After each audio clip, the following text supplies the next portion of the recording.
Hello friends, আমার home cook চ্যানেলে আপনাদের সবাইকে স্বাগত জানাই। আজ আমি আবার একটি নতুন রেসিপি নিয়ে উপস্থিত হয়েছি। রেসিপি হচ্ছে পোস্ত তিল বাটা দিয়ে মোরলা মাছের ঝাল। এখানে আমি মোরলা মাছগুলোকে ভালোভাবে কেটে ধুয়ে রেখেছি। এইবার এখানে আমি নুন মাখিয়ে নিচ্ছি। এইবার সামান্য হলুদ এখানে মাখিয়ে নিচ্ছি।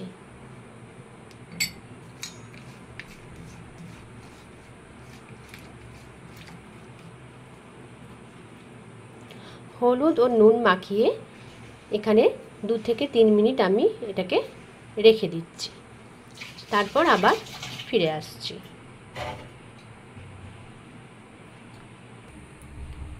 দু থেকে 3 মিনিট বাদে আমি আবার ফিরে এলাম। এবার কড়া গরম হয়ে গেছে। কড়াতে আমি সর্ষের তেল দিয়ে দিচ্ছি।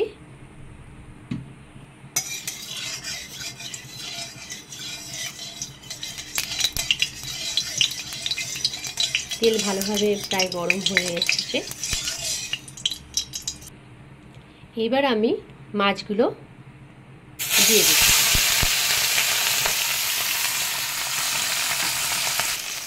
অল্প অল্প করে আমি এইভাবে মাছগুলো ভেজে নেব, কারণ একবারে তো দেওয়া যাবে না। মাছগুলো একবারে দিলে জড়িয়ে যাবে, ভেঙে যাবে। তাই জন্য কিছু কিছু করে মাছ এরকমভাবে ভেজে নেব। এক পিঠ ভাজা হয়ে গেছে। এবার মাছগুলোকে আর এক পিঠ উল্টে দেব।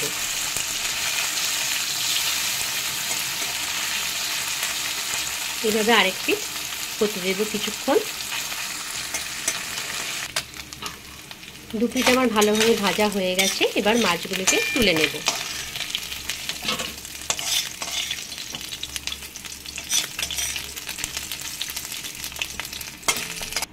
বাকি মাছগুলোকেও এইভাবে ভেজে নেব।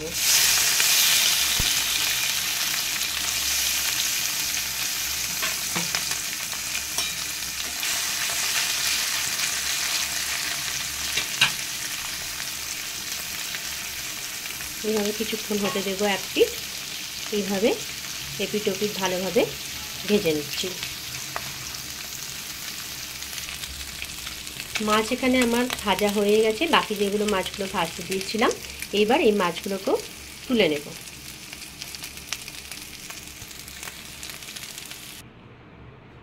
মাছ এখানে ভাজা কমপ্লিট আমার।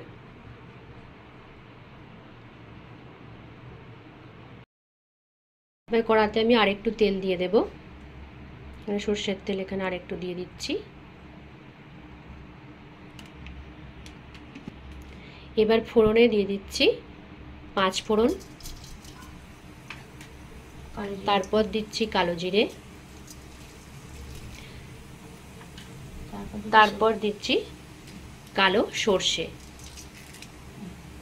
এবার এগুলোকে কিছুক্ষণ একটু ফোড়নটা গরম হতে দেব।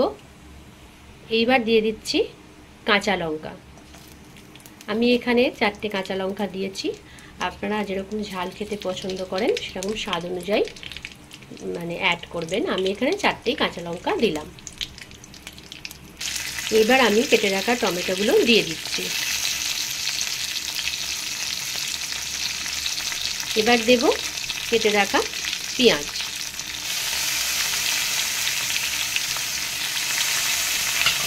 এবার হালকা একটু নাড়াচাড়া করে নেব।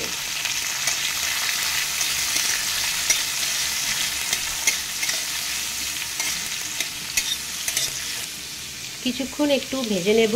পেঁয়াজ এবং টমেটোগুলোকে একটু ভেজে নেব। আমি আবার 2 মিনিট পর ফিরে আসছি। 2 মিনিট পর আমি আবার ফিরে এলাম বন্ধুরা। এখানে প্রায় আমার পেঁয়াজ টমেটো লাল লাল ভাজা হয়ে এসেছে। আমি এবার এখানে পোস্ত এবং সাদা তিলটা পেস্ট করে নেব। এখানে দেখুন, আমি এখানে সাদা তিল নিয়ে নিয়েছি কিছুটা, আর এখানে কিছু অল্প পরিমাণ পোস্ত নিয়ে নিয়েছি। এই সাদা তিল এবং পোস্ত দুটোকে একসাথে পেস্ট করে নেব। এখানে সাদা তিল আর পোস্ত একসাথে আমি পেস্ট করে নিয়েছি। এইবার এতে সামান্য পরিমাণ একটু হলুদ অ্যাড করছি।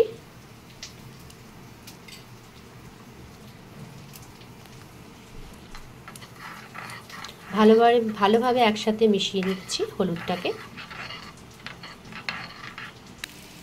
এবার আমি পোস্ত সাদা তিল বাটাটা একসাথে দিয়ে দিচ্ছি।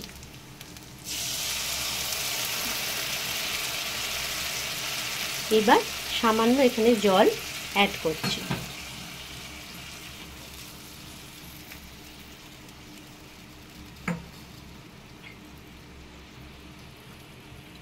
এইবার দেব স্বাদ মতো লবণ, আর দিচ্ছি 1 চামচ, ছোট চামচের 1 চামচ লাল লঙ্কার গুঁড়ো। সমস্ত মশলাগুলোকে এবার হালকাভাবে নাড়াচাড়া করে নিচ্ছি। এভাবে কিছুক্ষণ মশলাটা হতে দেব।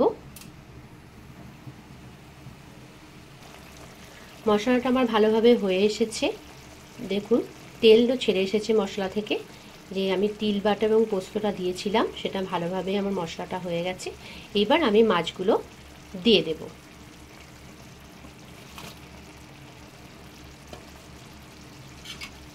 এবার হালকা একটু নাড়াচাড়া করে নেব। খুব বেশি এখানে আমি জল অ্যাড করিনি, কারণ এই পোস্ত তিল বাটা দিয়ে যে মোরলা মাছটা খুব গায়ে গায়ে থাকবে, খুব বেশি এখানে জল দেওয়া যাবে না। কিছুক্ষণ একটু সামান্য পরিমাণ হতে দেব।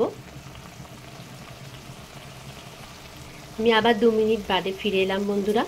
এখানে আমার ভালোভাবে মশলা মাছের সাথে ভালোভাবে এখানে গায়ে গায়ে প্রায় হয়েই এসেছে। এবার আমি আস্তে আস্তে এটিকে একটি পাত্রে ঢেলে নেব।